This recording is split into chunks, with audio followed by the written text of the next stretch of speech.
Good morning, you're watching Shotgun with Matt.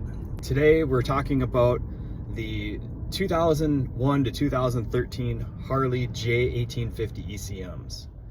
I am no longer flash tuning these bikes. Last year alone, I tuned 305 bikes. These bikes aren't the problems, it's the electrical systems. When you try to flash tune these ECMs and the flash fails, you can brick the ECM. These bikes now are anywhere from 12 to 25 years old. Harnesses have been split, spliced, repaired, extended, systems deleted. They're just starting to be electrical messes. Every time that you cut a wire, you're introducing interference. These bikes have many of them have transferred owners many times now. High handlebars have been installed. People have hacked into the harness to extend those wiring harnesses. Maybe you've added stereo systems and you've spliced into the lines. Maybe you've added some LED lights, maybe some cooling fans. Sky's the limit. You guys add a lot of stuff to these bikes over the years. That's the problem. When you try to flash tune these bikes, you need a clean signal. What happens is that signal that you're transferring data with gets noise in the line. That noise is electrical interference. That's what causes these things to fail to write or fail to read. It's the same way with some of the new stereo systems that are integrated into these, where you have to pull the fuse of that radio before you can even read the ECM, because there's so much interference with the radio. This is not an isolated incident. This is a widely known problem. The biggest factor with all of this, why I am done flash tuning these bikes, is Harley has made that ECM obsolete. You can't get it anymore.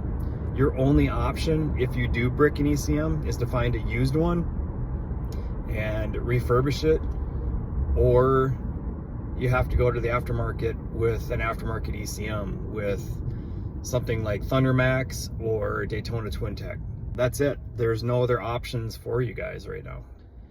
When they come into the shop, I've noticed more and more it's because people don't know the tuning process. They don't understand what I am doing. I run a very tight schedule. When tunes turn into electrical restoration projects, that's a problem because it pushes back my entire day. It extends the tuning session. I run a high performance tuning shop, not a 20-year-old electrical restoration center. As stated before, some things that you can do if you have these older bikes, in my suggestions: one, just ride them, maintain it, do not touch that ECM. Or if you do modify it, different exhaust, cams, whatever you have to do, less is going to be more unless you upgrade that ECM at this point.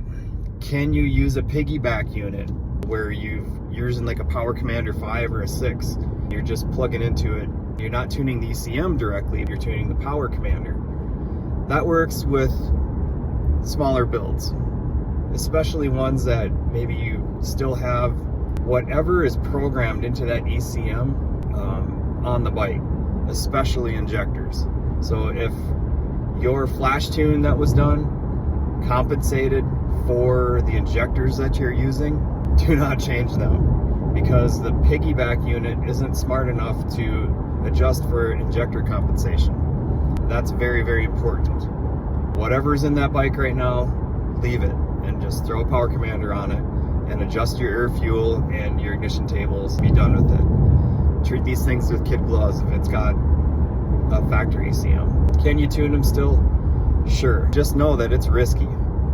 Because there's not a great option available for you guys, ECMs are hard to come by. That's why I can't take them into my shop anymore. I'm just not willing to assume that risk any longer. Harley has stopped supporting these bikes. Those Dyno Guys is now too. Some people have asked, Matt, what if it's a customer that you've tuned before? This is a phase that I can't continue to do business on these bikes anymore because of the inherent risk of flash tuning that ECM. If it bricks, that's a problem for the customer.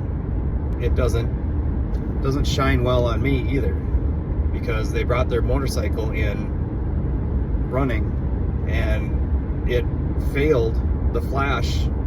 Now that customer, most of them aren't going to be willing to accept that those things happen and the communication failed and it bricked their ECM. They're going to blame the dyno tuner.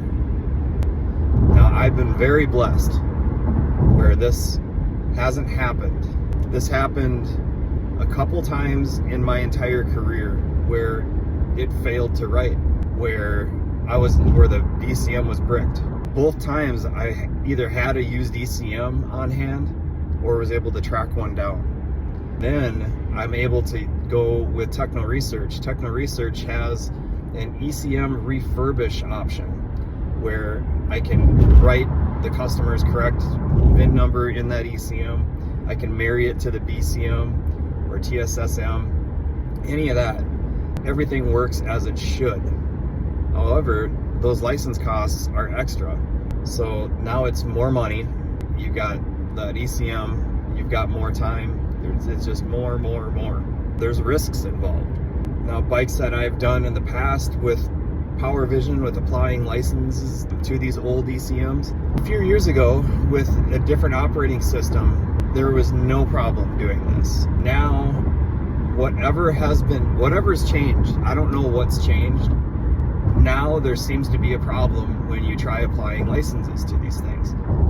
You might be able to get away with a couple bikes and no problems. All of a sudden you'll have one that totally loses everything in that ECM. Suddenly it can't find the VIN number. It erases the VIN number. It just changes things. And then that ECM, you can't communicate with it. Luckily, in that case, I've been able to, again, contact Techno Research. They've bailed me out.